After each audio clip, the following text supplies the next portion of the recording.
Alright, so this video is to show you how to program one of these front radar range distance radars. So my original one, this one right here, the car was damaged in the front bumper. This unit was not really damaged, but I kept getting a code for performance.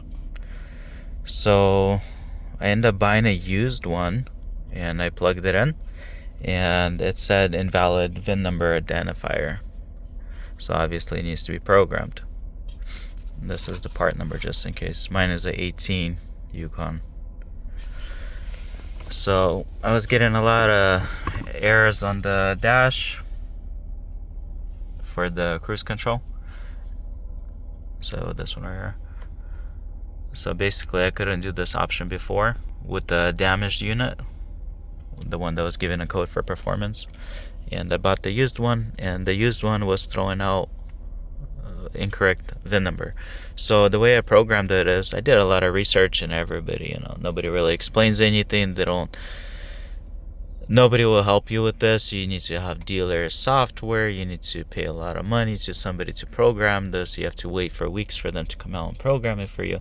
So I did my own little bit of research and found a way to do it. So what I did is I ended up buying the Tech Line Connect from GM. It's like $45 for 24 months, I believe, for one VIN number. So it's a subscription based. And I end up it's kind of complicated installing this software, and you do need a pass-through a J2534 box. So I'm using this one right here. There's a few different ones you could use, but my auto had this one, so I'm using this.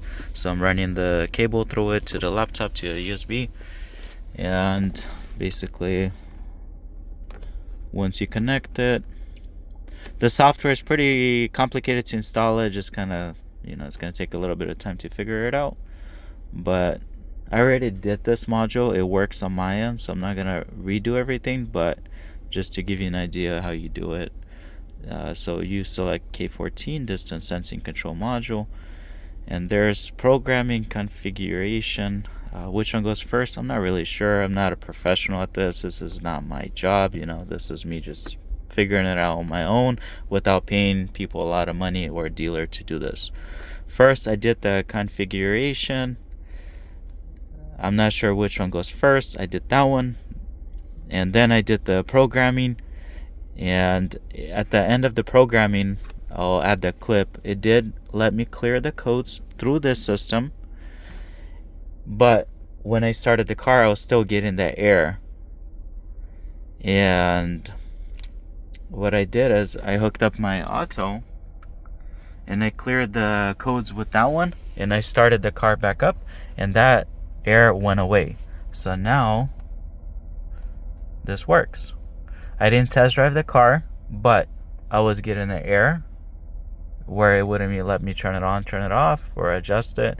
And now I have no errors on it, and the check engine light or the ECU works 100% on my end because there's no fault codes on it. So if this helped you, leave me a like and subscribe.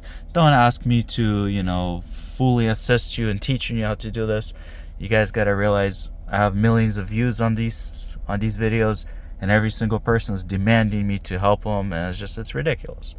Like, I don't have time to sit there and explain to every single person. So it's up to you, kind of figure it out on your own. But this gives you a head start versus other people on forums. Nobody talks about this, nobody explains it or show it's even possible to do it on your own. So just keep that in mind. It worked on my side, so